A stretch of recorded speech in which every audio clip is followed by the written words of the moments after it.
Hello. So this class will understand what is functions. To explain it in very easy way, just think like it's some block of code which is performing some task.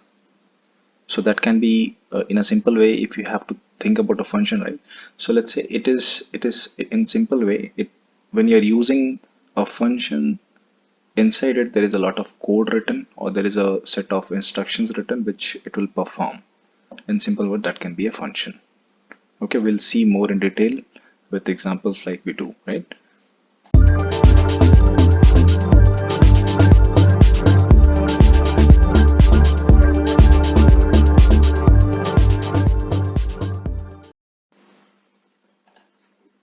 Okay, so we will create a small function. To create any function, first thing you should write is def, right, which is uh, basically define, and then you write function name. So here let's call our function name equal to function1, and yeah, close this. And if you remember, like if else, right, we used to provide a colon after, so it expects that there is something inside it, right? So when you use a colon, then it expects that okay, you have not completed your definition. That is something that is still is going to come, right? So now I'm inside the definition, and just let's say print something, right? Print uh, this is first line. Okay, so this can be a small function, guys. Understand this? I'm just defining a function with a function name, and what this function is doing inside this function, I'm just printing a string. I'm just printing this is a first line. Okay, let's run this. Okay, so if you see, this run is already completed, but you cannot see anything in the output. It's not returning anything. So to run a function, right, you have to call the function. When I say call the function, like if you remember, we used couple of functions already, like print. Print itself is a function, or input. It is it is a function, right? So how you call a function? You just run that function name with. So now it's giving me error. Okay, it's saying function is not defined. Okay, I'm using wrong name, right? So function1. Okay, now it's returning me, or it is just simply printing this is a first line, right? It is just printing this is a first line. Okay, so this can be a small function. Let me write something else inside this one. This is the second line. Okay, so now it will return me, or it will print. Okay, let's do one more thing. Let's print something which is outside the function. Okay, I'll explain why I'm doing this. So let me run this. Now if you see, I just ran this, right? This particular block, and it printed something, right? Why is that, right? So when I'm printing these two, right, I'm inside the function. If you see here, this has a proper indent, right? There's four spaces, right? Indent. So any function or any statement which has something coming up, right? How we explain that? We explain by running or entering an indent into it. If I'm not giving any input, sorry, indent, and just going to the next line, it is thinking that it's the block is already done, the definition is already completed, and something written outside is outside the function. Okay, so if you see here, this print is independent of that function. That's why I was able to print outside the function string, which is here, but not able to see this.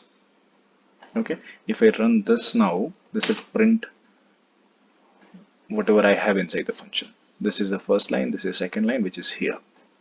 So it's able to print this. Okay,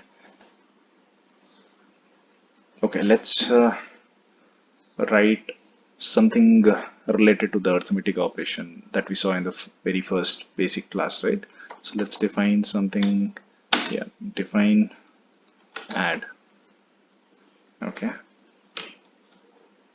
define add, and let's say, and we will pass a parameter here. So if you see here, I have not passed anything here, right? It's there is nothing inside the parenthesis, but now inside the parenthesis I'm passing something called x, right? That is my parameter. Now let's say I want to print simple x plus 2 or x plus 2. Okay, x plus 2. I'm printing x plus 2. Okay, let's run this. Okay, let me add few lines. And what is my function name? Add. I want to add 4, and now it's adding 4, which is inside the x, right? And it's 4 plus 2 is what? 6.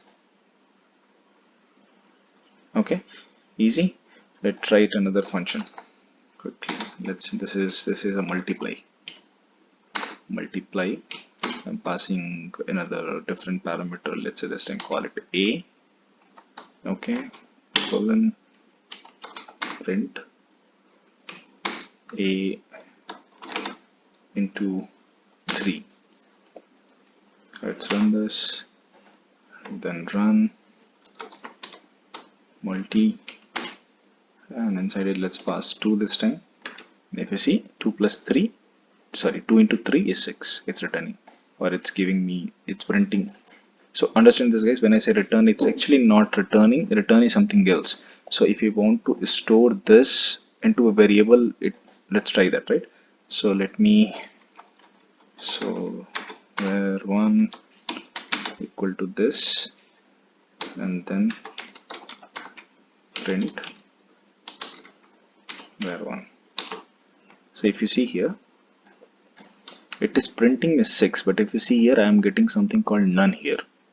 So that means what it's returning me none. I cannot use this. I cannot use this particular thing that is getting returned, right? So that's why it's always suggested that you always return something from your function. So if I do something like return 3, and let's run this one. If you see, it's returning me 6. So it's always suggested that you return something from your function, right? I mean, basically this is why we are writing a function, right? In a larger way, or if you're using something, this is a part of a big program, right? So understand that if we are going to use this multiplication function, right? This multiplication function that I have written here. Let's say you have a program method, you're writing a big code, or you're developing some application which deals with something related to the mathematical operation, and you want to use this multiplication function every time. You just use this, and you can always use this by just simply calling this multiplication function, and you can return some value out of it. Okay, and it's stored like I have stored here in variable, right? You can always return from here and store it in the variable, so you can persist it, save it, or I mean you can use it further. Okay, so let's write another function, and this time let's do it to find the average between two numbers, right? So let's average between two numbers. Okay, so define average, and if you want to take average, and you need to provide two numbers, right? I'm saying two numbers, so we have to also give two parameters here. Now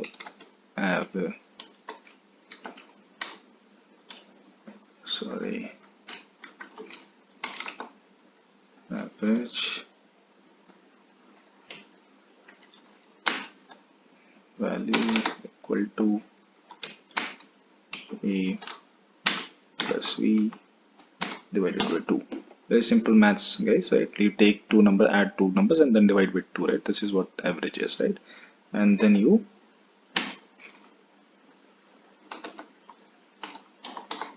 return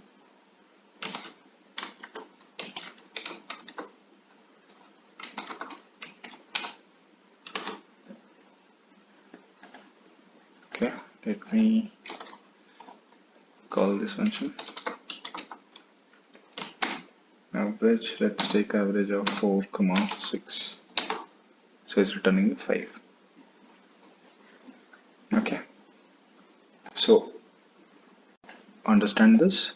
I'm just defining a function name average, and then I'm taking two parameters here, right? And then I'm creating another variable to perform this operation and store whatever I'm getting, getting the average, right? So, and then I'm just returning this average, which here we did, right? So I'm just returning, and if I call this function, I pass these two arguments, it is giving me correct result, right? So now if you see this, right, now I have to use this anywhere. If I want to use anywhere in my, let's say, big application, or if I'm working on any big application, I can just use this function, and I can find average between two numbers, right? So this is very useful, guys, if you are working, or if you're working for any company, or if you're working with something which is prod application or any application, right? So you have to write the small codes and create functions so it can be reused, and this reusable things are actually makes your life easy, because you don't need to repeat same line of code and again, right? And it's very easy to read, easy to understand if you write this function. There is something else which we should always do, or a good programmer should do, right? And that is something called docstring. So what is docstring? So docstring is very, in simple words, it's just something that explains what is the function that you're writing it's doing. So I can, to write the docstring, if you see, I have added here quotes, right? I just entered 6 double quotes, right? And I can simply write inside it, this function is taking average between two numbers. You can say this is simple string as well, but it's not. It's not a string, guys. Understand? I'm defining inside the function. So if you see, I'm inside the function, right? So inside the function, if you write something in this with using the 3 quotes with start and 3 double quotes in the end, and it describes something, this become a doc string. I'll tell you what is the use of this, right? Let's run this, and to see what is the doc string for that function, right? You can simply so you can simply print print average, which is our function name, average dot doc. Okay, let's run this. So now if you see, it's saying this function is taking average between two numbers. Same thing we passed here, right? Same thing we passed here. So it's just giving me the description. It's like a description of that function, which every developer should provide. So it will be easy to someone else. If someone else is reading, this will be very clean to that person, and he can see that, okay, this function can do this. Or let's say something else I can write. Let's say this function doesn't do division, right? It's not doing division, it's just taking an average. So if I run this, and if someone else is going to find this function, and let's say he will read this, and he will not try any division or something. This might be just one example, but let's say any limitations or what exactly this function can do, we can just provide it into docstring. So if someone else is reading it, that person will understand what this function can do. And this is important.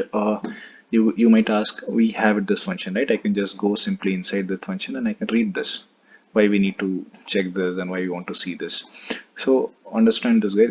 If you're working on actual application, or you're actually building an application, you will have lot of functions, and we're talking about the functions count in hundreds, thousands, right?